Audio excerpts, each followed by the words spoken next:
takwa, baru kemudian keberkahan itu turun. Apa bentuk keberkahannya? Allah mengatakan la fatahna alaihim barakatim minas sama'i wal ard, akan kami limpahkan kepada mereka keberkahan dari langit dan dari bumi. Maka iman kepada Allah Subhanahu wa ta'ala adalah hal yang utama. Yang kedua, apa syarat meraih keberkahan? Sekali lagi kita membahas dari hal yang esensial terlebih dahulu. Ini kita pahami, maka kita akan mudah untuk mengklaim keberkahan pada sesuatu, baik itu dalam usaha, baik itu dalam keluarga, dan lain sebagainya. Kita pahami dulu hal yang esensialnya. Hal yang pertama tadi, syarat keberkahan adalah iman kepada Allah Subhanahu wa ta'ala. Dan yang kedua adalah amal saleh, perbuatan yang baik. Inilah definisi lain dari takwa. Ayat yang tadi kita nukilkan, lau anna ahlal qura amanu, seandainya orang-orang, yakni penduduk negeri tersebut beriman, wattaqau, dan bertakwa, maka takwa ini penjabarannya adalah amal saleh.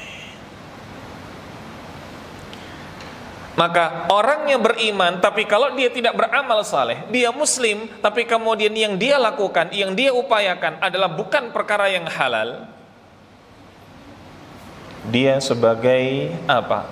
Sebagai distributor apa? Anggur pink misalkan.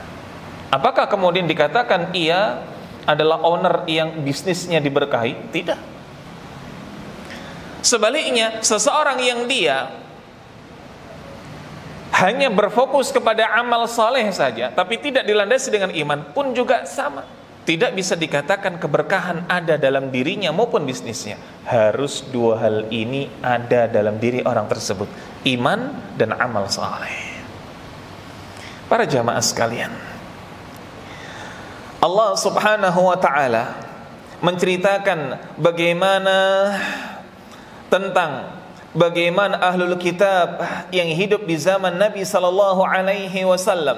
Di dalam surat Al-Maidah Allah Ta'ala mengatakan, walau annahum aqamut taurah wal injil wa ma unzila ilaihim min fawqihim wa min tahtihim rabbihim la'akalu min arjulihim.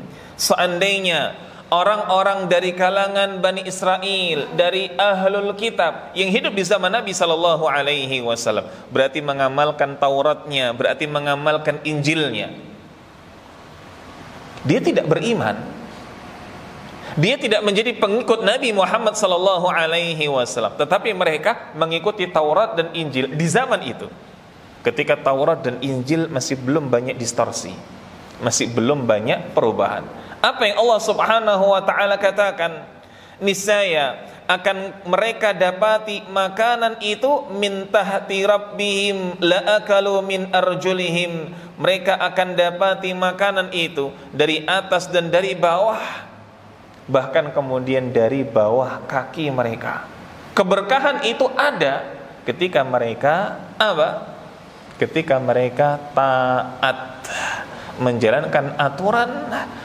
Dalam konteks ini, aturan di dalam Taurat, aturan di dalam Injil.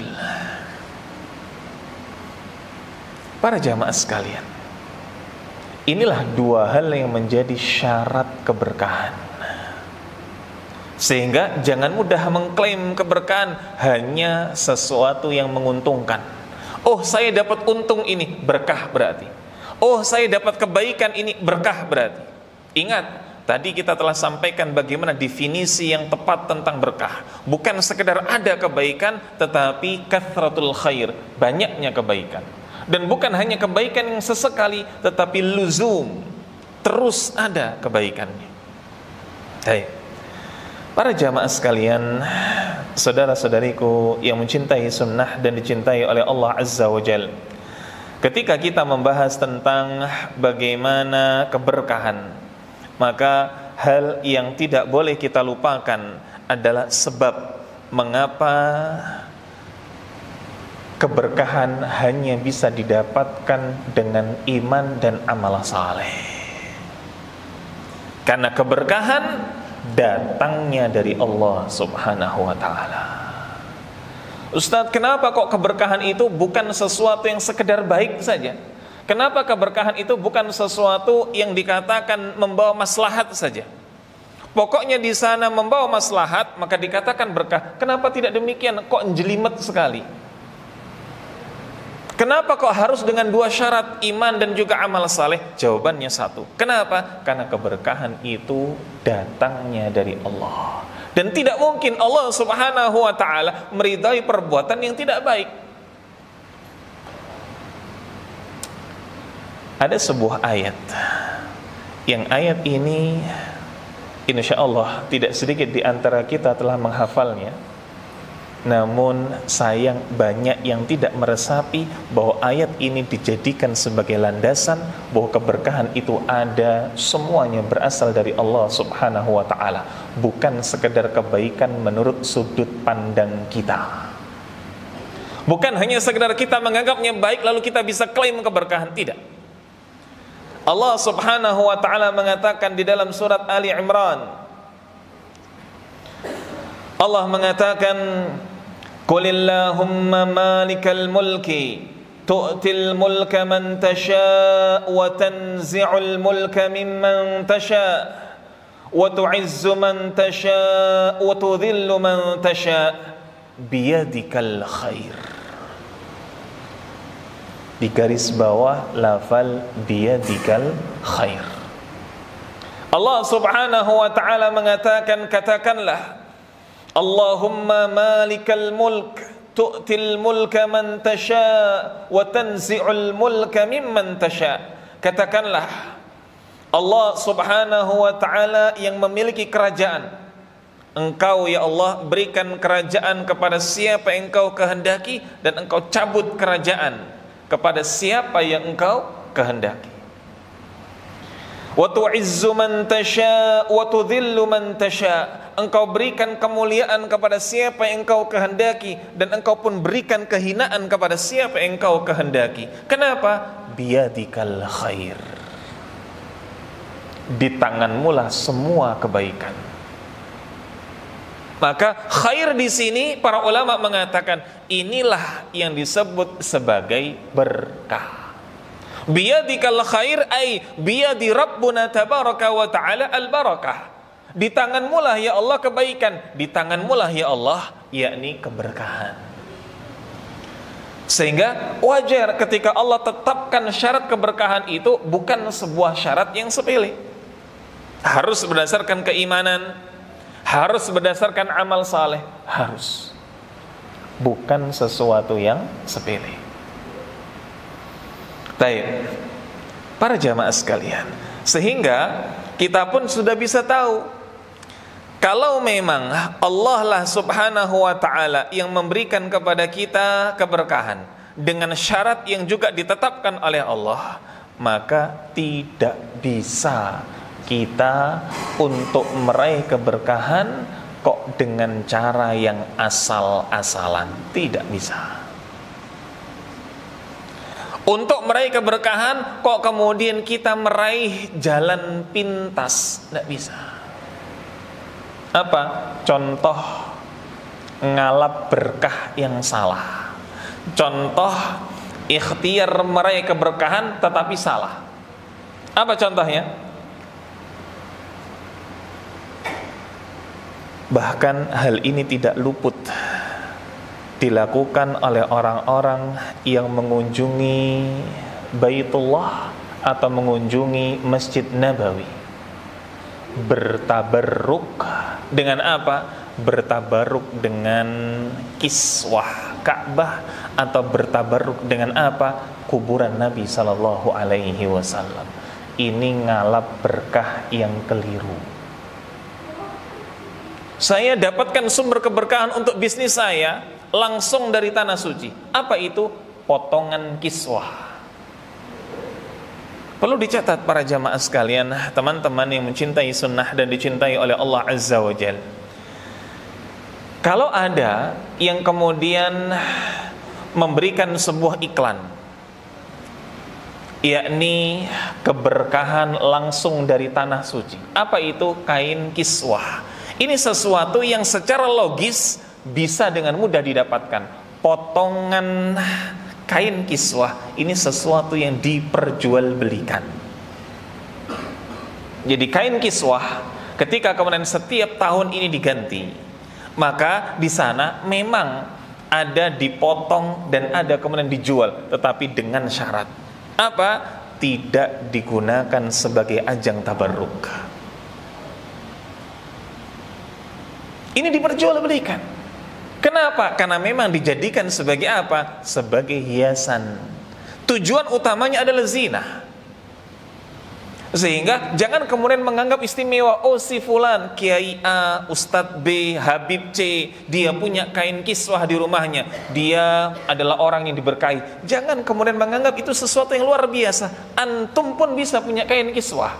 Kalau antum apa? Kalau antum beli, kalau punya fulus. Maka jangan kemudian dengan mudah kita melabeli sesuatu itu berkah. Ngalap berkah dengan apa? Kain kiswah. Ini tidak boleh, mamnu, haram hukumnya.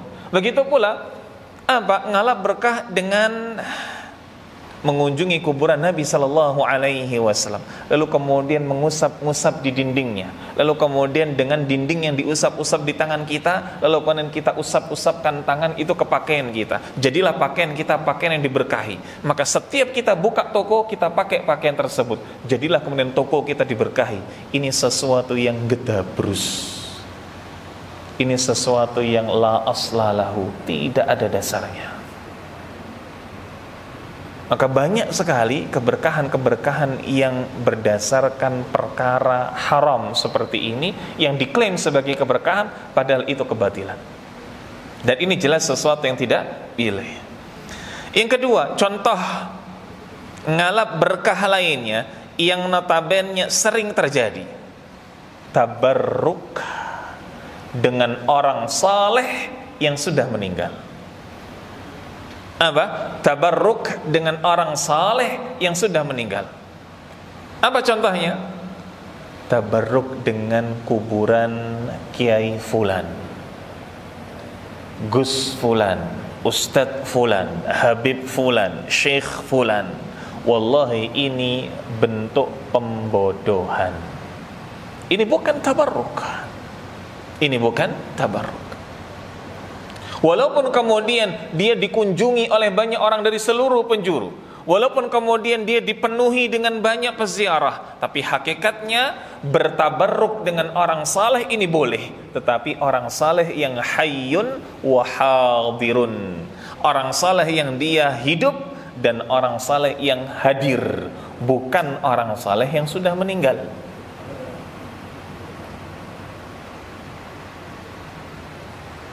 Baik.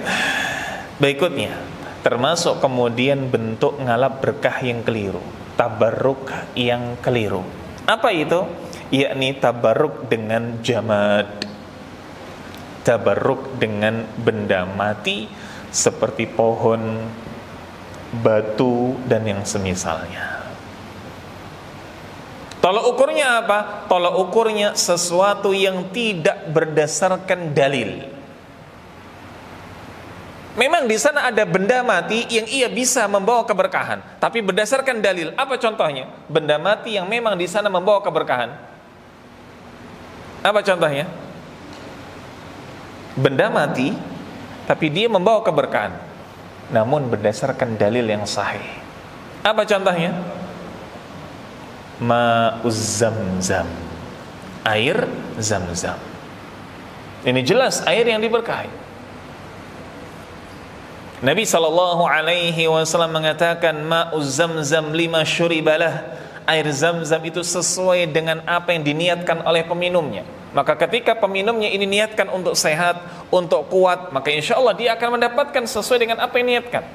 Contoh lain dari benda mati yang diberkahi, apa?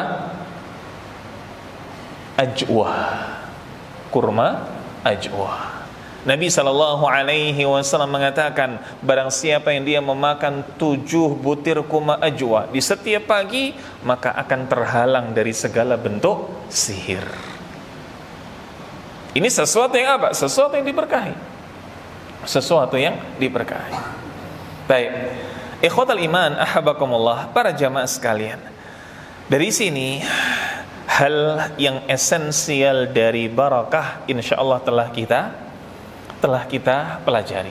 Bagaimana makna barakah, bagaimana syarat keberkahan, dan bagaimana bentuk-bentuk keberkahan yang sering didengungkan padahal itu kebatilan, alias ngalap berkah yang keliru.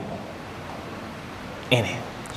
Maka berikutnya kita masuk kepada bahasan, yakni bagaimana ketika kita ingin usaha kita diberkahi.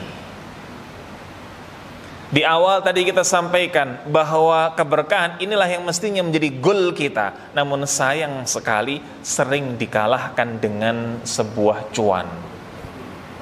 Mestinya seorang muslim, seorang mukmin, orang yang dia sudah ngaji, yang perlu dia pikirkan ketika dia memulai bisnis, bagaimana bisnisnya ini berkah, bukan bagaimana bisnisnya ini sukses.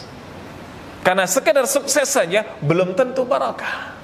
Kadang seseorang ini dia menjalankan bisnisnya berhasil, tapi banyak sekali harga mahal yang ditebus. Bisnisnya berjalan, tapi kemudian keluarganya sakit-sakitan.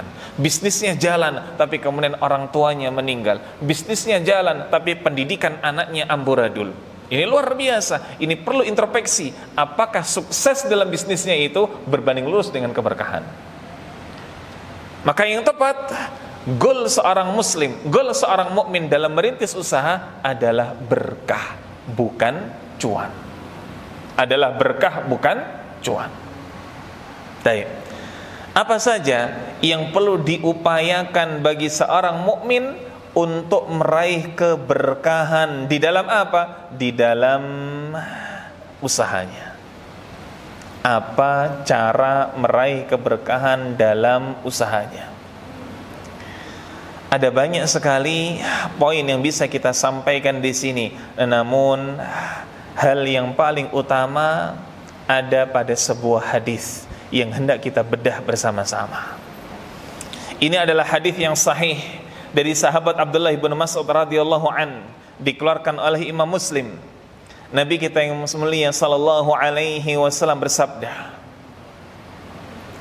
"Alaikum bis-sidqi." Hendaklah kalian semua jujur. Ya. Syarat kita ketika hendak berbisnis yang bisa menuai keberkahan, yang utama adalah jujur. Nabi SAW mengatakan, "Alaikum bis-sidq." Hendaklah kalian jujur. Fa inna as-sidqa yahdi ilal birr. Karena sejatinya kejujuran mengantarkan kepada bir. Apa itu bir? Al-bir maknanya adalah kebaikan, tapi bukan sekedar kebaikan. Al-bir, al-khair, al-jayyid, at-tayyib, ini maknanya sama. Kalau kita melihat pada sisi letterlock, semuanya maknanya baik. Al-bir, al-khair, at-tayyib, al-jayyid, ini semuanya maknanya sama, baik. Lalu apa yang membedakan? Al-bir ini adalah kebaikan yang menyeluruh. Al-bir ini adalah kebaikan yang menyeluruh. Makanya kepada orang tua dikatakan birrul walidain, bukan khairul walidain.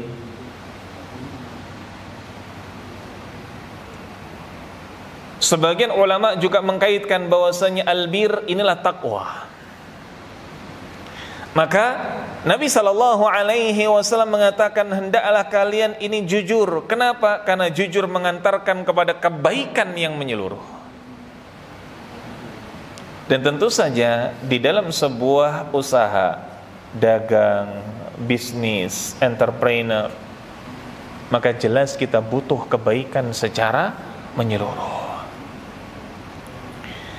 Dan ada penekanan untuk bersikap jujur pada bisnis, pada setiap pelaku bisnis.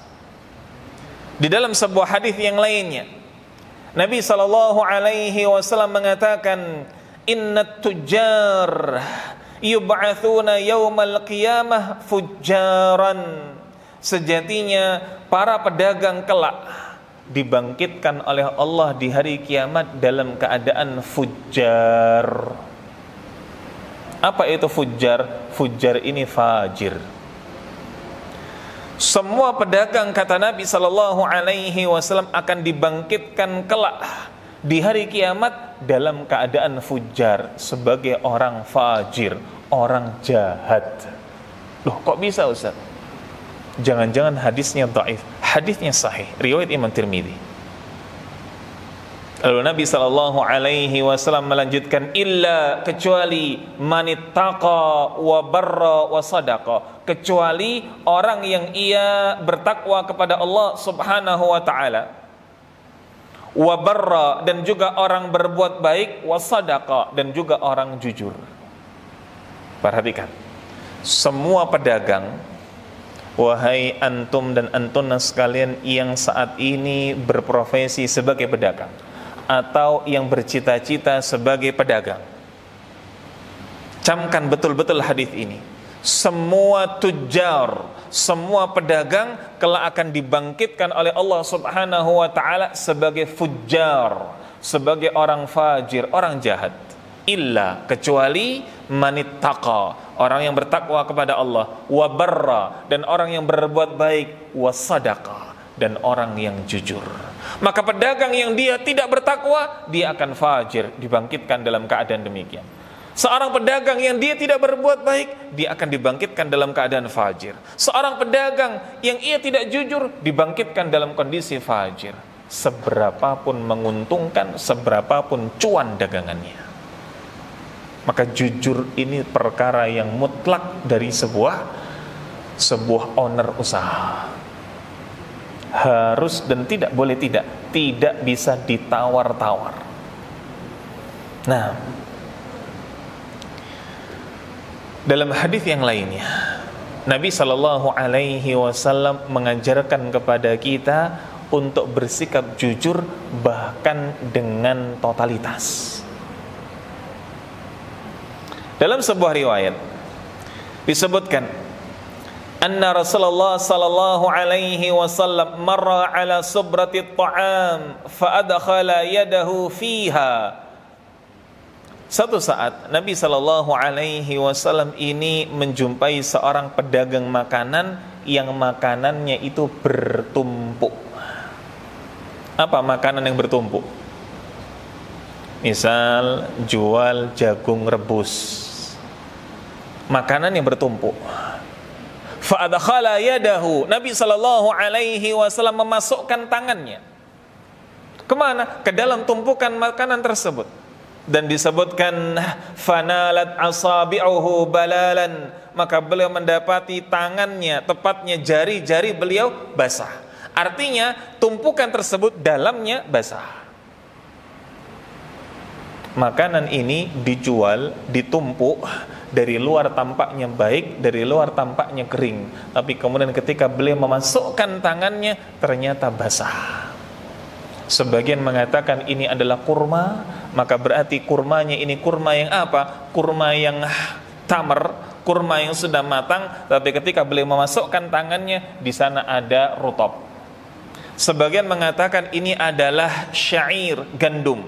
Yang ditumpuk tampak dari luar adalah bur, gandum yang baik, tapi ketika memasukkan tangannya, dia ternyata di dalam ada syair, ada gandum yang masih basah. Apa yang kemudian terjadi? Apa yang kemudian disampaikan oleh Nabi sallallahu alaihi wasallam? Beliau mengatakan, "Ma hadza ya sahibat ta'am?" Ada apa dengan ini wahai pemilik makanan, wahai penjual makanan? Ia mengatakan, asabathu sama ya Rasulullah, makanan ini basah karena hujan. Ia jujur ketika ditanya oleh Nabi, kenapa kok ada basah? Asabathu sama, dia baru saja kena air hujan wahai Rasulullah. Jujur, tetapi jujurnya tidak totalitas. Bisa jadi ketika ia ditanya oleh calon pembeli, apa yang basah ini? Dia pun juga akan menjawab yang sama. Ia terkena hujan. Tetapi kenapa dikatakan tidak totalitas? Yang basah tidak ia tampakkan dari luar. Yang basah tidak ia tampakkan dari luar. Dari luar tampaknya kering. Maka Nabi SAW mengatakan, afala ja'altahu fawqa ta'am kayyarahun nas. Kenapa tidak engkau tampakkan yang basah ini di luar, sehingga orang-orang tahu bahwa ini ada yang basah. Lalu beliau tutup hadisnya, man ghassa falaysa minna. Barang siapa yang berbuat curang, dia bukan golongan kami. Luar biasa.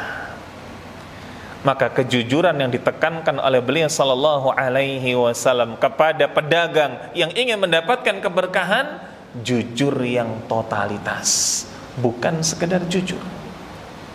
Bukan sekedar jujur. Baik. Ikhwatal iman, ahabbakumullah. Berikutnya, bagaimana agar pedagang ini ia bisa menuai keberkahan? Yang kedua adalah memudahkan. Apa? Memudahkan. Nabi sallallahu alaihi wasallam mengatakan, rahimahullahu rajulan samhan idza ba'a, samhan idza ishtara, wa samhan idza iqtada. Allah subhanahu wa ta'ala merahmati seseorang yang dia memudahkan ketika menjual, memudahkan ketika membeli, dan memudahkan ketika menagih. Tidak mempersulit. Termasuk dalam hal ini, memudahkan adalah memberikan hak kepada pembeli. Kalau Anda sebagai seorang pedagang, maka jangan sampai Anda tidak memberikan kemudahan kepada pembeli atau tidak memberikan haknya. Apa hak pembeli? Hak pembeli banyak. Menawar adalah hak pembeli. Lalu kemudian komplain adalah hak pembeli. Makanya di dalam syariat, di dalam fikih muamalah ada istilah khiyar. Hak khiyar. Apa itu hak khiyar? Apa hak khiyar?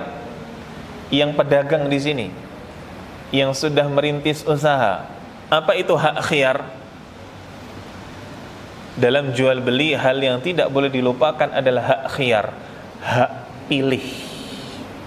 Ketika mendapati pembeli ini sesuatu yang berbeda dengan kenyataannya, sesuatu yang berbeda dengan ekspektasinya, sesuatu yang mungkin mencurigakan dalam benaknya, maka dia punya hak khiyar, punya hak pilih. Hak pilih untuk apa? Hak pilih untuk melanjutkan transaksi atau membatalkan transaksi. Ini hak khiyar. Maka hak khiyar ini hal yang sering kali dilupakan. Ini sesuatu yang apa? Ini sesuatu yang notabene justru mengeliminir bagian dari apa? Sumber keberkahan di dalam jual beli.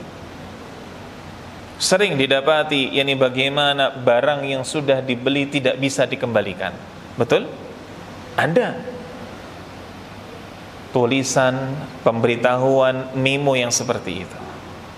Sementara di tempat lain justru diberikan keleluasaan. Seperti apa? Barang yang sudah dibeli, maka dia punya masa garansi 1 kali 24 jam, atau mungkin kalau barang second 7 kali 24 jam. Misalkan beli HP second, kalau nanti didapati ada HP-nya ini drop tiba-tiba, maka 7 kali 24 jam dia bisa retur, dia bisa tukar. Maka ini sejatinya hak khiyar yang diakomodir dalam jual beli. Maka hak khiyar itu nyata, sesuatu yang memang diatur dengan detail oleh syariat. Nabi SAW mengatakan, hadis yang sahih muttafaqun alaih, riwayat Imam Bukhari dan Imam Muslim. Beliau mengatakan, al-bayyani bil khiyar ma lam yatafarraqa.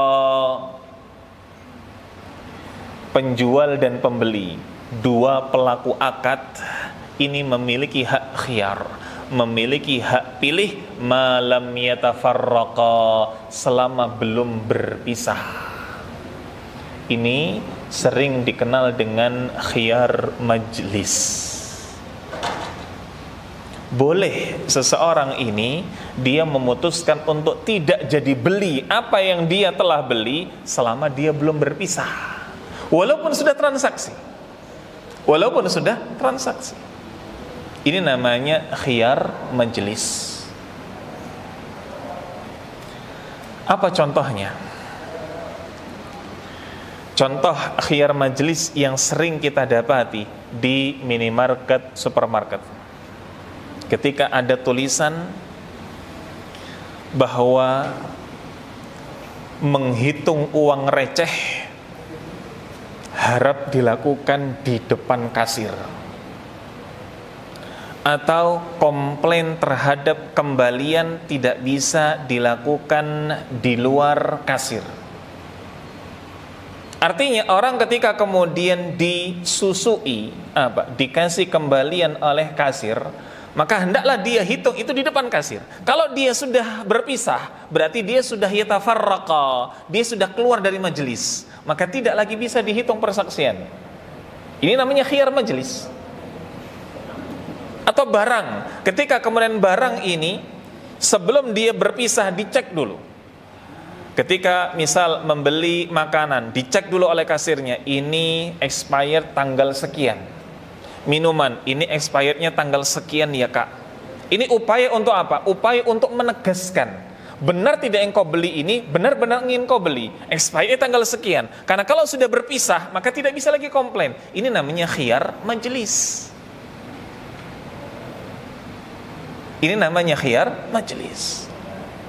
Dan Nabi SAW mengatakan, fa in sadaqa wa bayyana burika lahuma fi bai'ihima.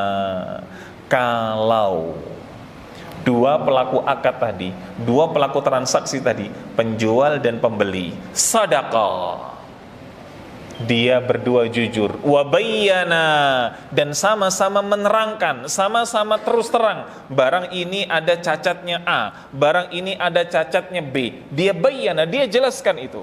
Burika lahuma fi bai'ihima, kata Nabi, diberkahi dua perniagaannya. Maka perniagaan penjual diberkahi, perniagaan pembeli diberkahi. Maka jangan anggap enteng kejujuran dan memudahkan. Jujur saja tapi tidak memudahkan, sama saja. Dia jujur, tetapi ketika ada orang yang komplain, ketika ada orang yang kemudian dia hendak menukar apa yang dia beli, karena mungkin tidak cocok. Dia beli baju XL, padahal mungkin ukuran yang tepat adalah L. Dia kembalikan. Tapi kemudian penjual mengatakan tidak bisa, sudah saklek tidak bisa. Maka tidak memudahkan seperti ini termasuk sesuatu yang bisa mengikis keberkahan. Baik. Sebaliknya, wa in katama wa kadzaba muhiqat barakatu bai'ihima. Kalau ternyata dia sembunyikan, tidak jujur, bahkan dia persulit, muhiqat barakatu fi bai'ihima, maka akan hilang keberkahan dalam keduanya. Nah, hilang keberkahan dalam keduanya. Baik, ini syarat kedua dalam sebuah perdagangan, dalam sebuah bisnis kalau ingin berkah. Syarat yang pertama tadi apa?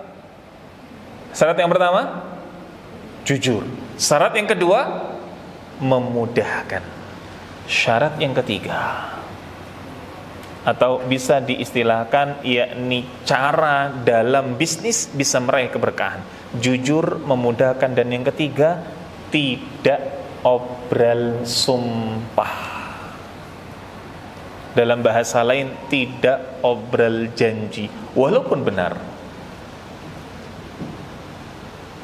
Contoh, ketika seseorang dia jual duren, dia punya kebun duren, dia saksikan sendiri, mungkin di setiap pagi dia kumpulkan, setelah semalaman mungkin ada duren yang jatuh, maka dia kumpulkan di pagi, dia jual di siang hari. Dia katakan, ini duren masak pohon. Lalu dia sisipi dengan sumpah, wallahi ini duren masak pohon. Demi Allah ini duren masak pohon. Walaupun dia sungguh-sungguh, walaupun dia jujur di dalam sumpahnya, tapi dia bersumpah untuk melariskan barang dagangan, ini menghilangkan keberkahan. Nabi SAW bersabda dalam hadis yang sahih bahwa sumpah ini melariskan barang dagangan, tetapi mumhikatun lil barakah, melenyapkan keberkahan.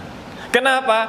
Dia jadikan urusan duniawi dibumbui urusan agama. Bahkan dia jadikan urusan duniawi menjadi laris gara-gara agama, gara-gara sumpah. Kalau memang Anda jujur, tidak usah kemudian bumbui dengan sumpah, wallahi ini buahnya masak pohon. Tidak usah, sampaikan saja ini buah masak pohon, selesai.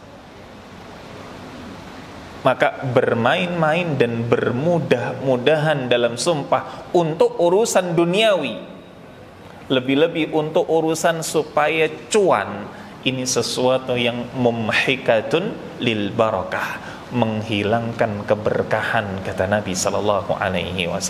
Na'udzubillah wal'idzubillah. Maka para jamaah sekalian, hati-hati.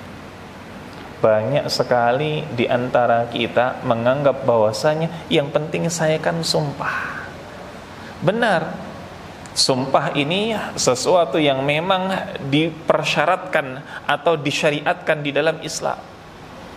Atau dia mengatakan yang penting sumpah saya kan jujur. Benar bahwasanya sumpah itu memang harus jujur. Tetapi poinnya adalah ketika kemudian dia menggunakan sumpah untuk melariskan barang dagangan, ini mulai muncul problemnya.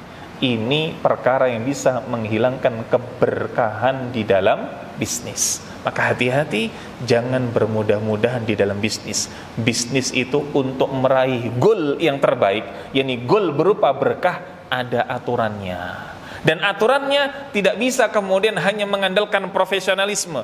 Aturan untuk mengambil keberkahan dalam bisnis bukan hanya berdasarkan dedikasi, tetapi aturan untuk bisa meraih keberkahan ada berdasarkan ilmu agama. Kenapa? Tadi kita sampaikan di awal, karena keberkahan itu biyadikal khair. Semuanya di tangan Allah Subhanahu wa ta'ala.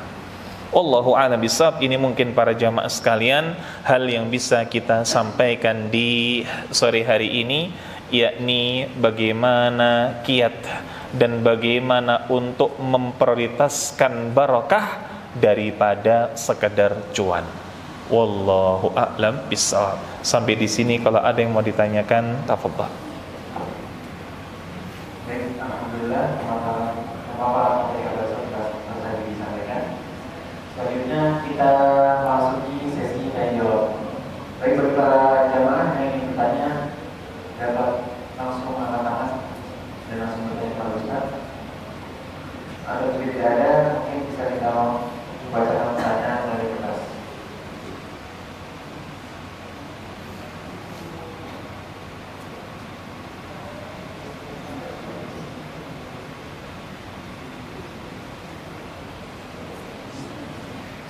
Ustaz, izin bertanya, apa ciri-ciri suatu hal diberikan keberkahan, atau apa kita bisa merasa apa yang kita lakukan diberikan keberkahan oleh Allah Subhanahu wa taala?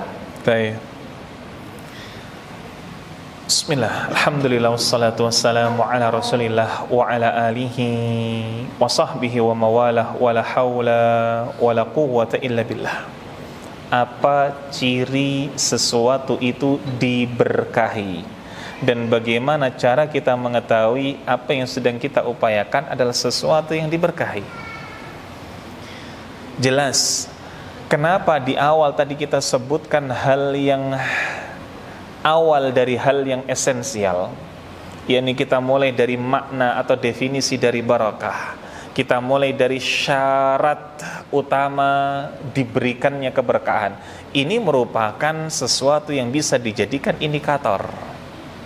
Kita berikan definisi tentang barakah. Apa itu? Kathratul khair, banyaknya kebaikan, luzumul khair, yakni berlalunya, berlangsungnya kebaikan, wa thabatul khair, dan tetap adanya kebaikan. Maka ini adalah sebuah indikasi. Kalau ada kebaikan tapi kebaikannya sedikit, maka jangan mudah klaim kebaikan. Kalau ada kebaikan tapi tidak luzum, tidak terus menerus, cuma sesekali saja, jangan mudah klaim itu sebagai sebuah keberkahan. Kalau ada kebaikan tapi muncul, ada, timbul, tenggelam, jangan klaim itu sebagai sebuah kebaikan. Ini indikator. Kita memahami definisi ini untuk bisa memahami indikator-indikatornya. Begitu pula terkait dengan syarat utama dari keberkahan. Ada dua yang tadi kita sampaikan. Apa yang pertama tadi? Syarat agar ia bisa dikatakan berkah. Apa tadi? Dilakukan oleh orang yang beriman. Maka orang kafir mau ia secuan apapun bisnisnya, tidak bisa dikatakan berkah. Begitu pula yang kedua, apa? Beramal saleh. Harus berlandaskan dengan kebaikan. Harus dia beramal saleh. Inilah bahasa lain dari takwa. Maka cara kita untuk mengetahui apakah yang kita lakukan ini membawa keberkahan, lihat apakah kemudian kebaikannya ini banyak. Lihat apakah dirinya ini benar-benar orang yang beriman kepada Allah Subhanahu wa ta'ala. Lihat apakah dirinya orang yang beramal saleh. Karena bisa jadi dirinya ini orang yang beriman tapi dia tidak beramal saleh. Dia terus bermaksiat, maka apa yang Allah berikan kepadanya rezeki bukan berupa nikmat, bukan menjadi nikmat tetapi menjadi istidraj. Maka jelas bukan barakah. Nabi SAW mengatakan dalam sebuah riwayat, idza ra'aita ahadan muqimun ala ma'asihi, kalau engkau melihat seseorang yang dia terus menerus dalam kemaksiatan, lalu Allah berikan rezeki, fa'lam annahu istidrajan, ketahuilah bahwa itu adalah istidraj. Ini. Maka perhatikan bagaimana kemudian kebaikannya, banyak atau tidak, terus berlangsung atau tidak, timbul tenggelam atau tidak. Lihat juga apakah dia beriman atau tidak, apakah dia beramal saleh atau tidak. Kalau ternyata semua dia lakukan, insya Allah yang sedang dia lakukan adalah perkara yang menuai keberkahan. Wallahu a'lam bishawab.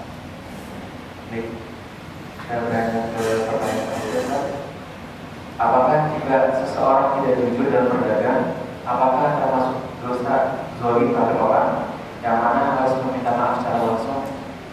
Baik.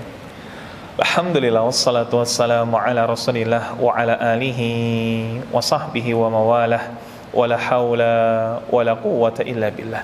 Apakah ketika seseorang ini tidak jujur alias dia dusta dalam perniagaannya, dusta dalam jual belinya, dikatakan berdosa? Ada tidak dusta yang melahirkan pahala? Tidak ada. Semua dusta pasti akan melahirkan dosa.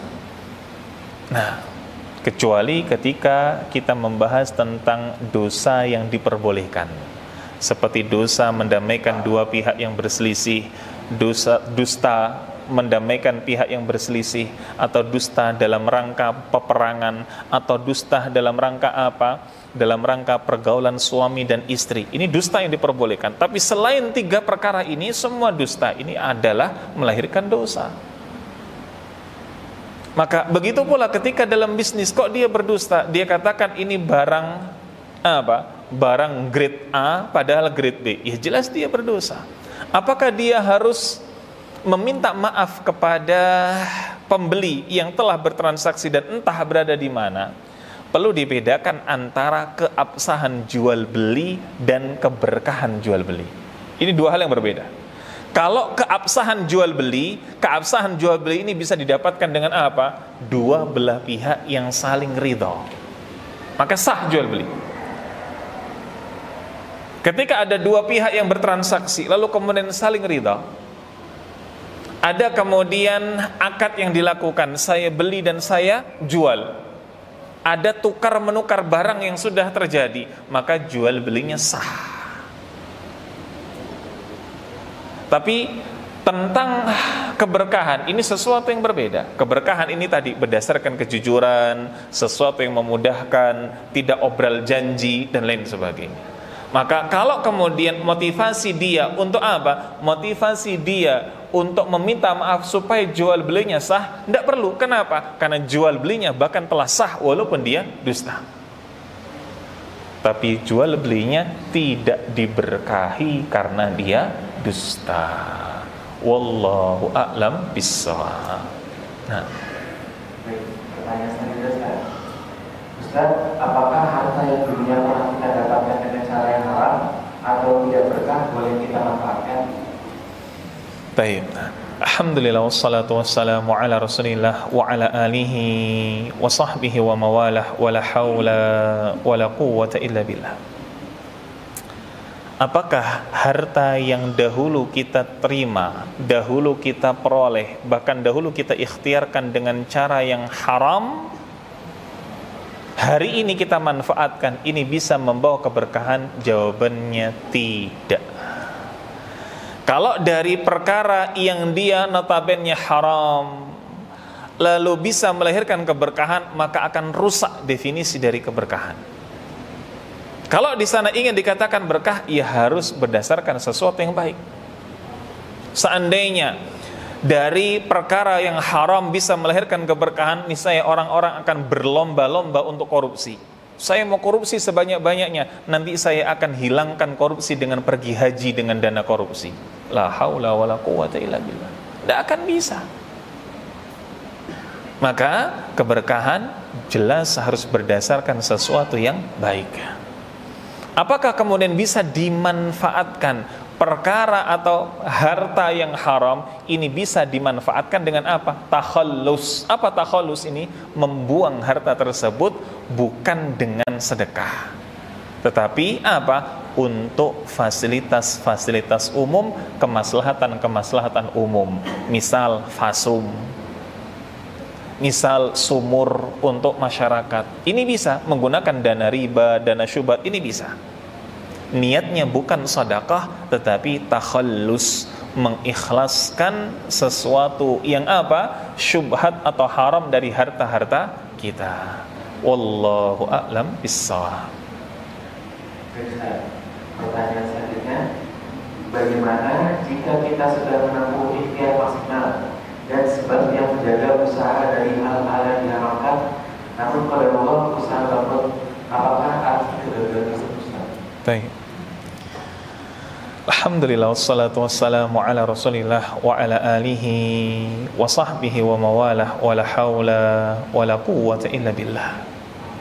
Bagaimana ketika kita sudah beriman kepada Allah Subhanahu wa ta'ala, lalu kita sudah berikhtiar maksimal, tetapi usaha tetap bangkrut? Apa tandanya ini, Ustaz? Tandanya Anda harus belajar tentang rukun iman. Tepatnya rukun iman yang keberapa?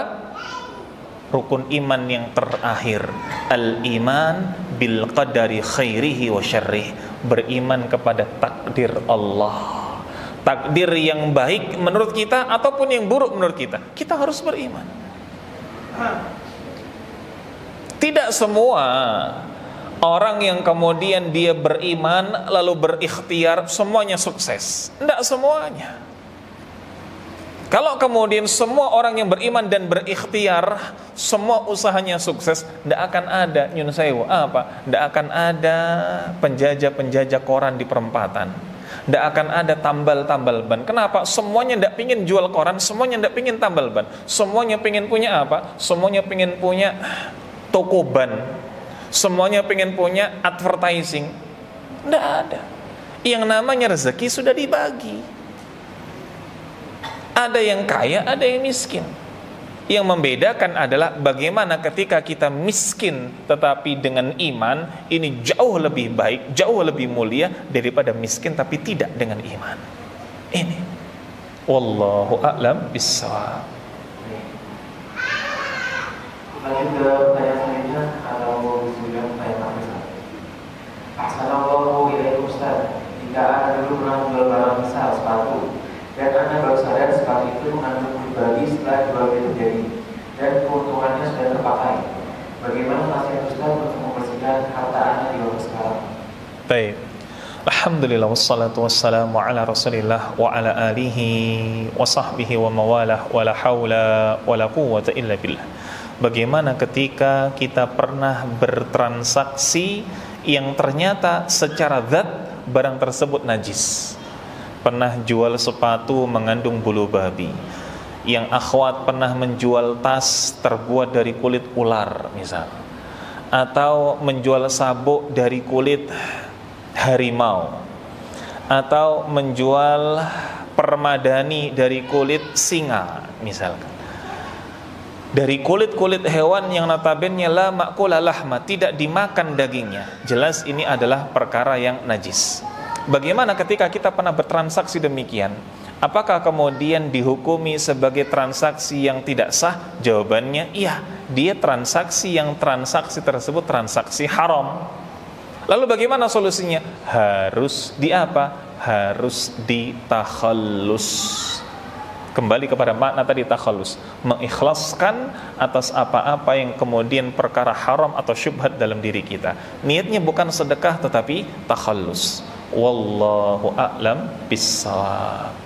Ini mungkin para jamaah, teman-teman sekalian, saudara-saudariku yang mencintai sunnah dan dicintai oleh Allah Azza wa Jal, hal yang bisa kita sampaikan di sore hari ini. Atas banyak sekali kurangnya, banyak sekali lalainya dan sedikit lebihnya saya mohon maaf. Aqulu ma tasma'un wa akhiru da'wana anil hamdulillahi rabbil alamin. Tsumma assalamu alaikum warahmatullahi wabarakatuh.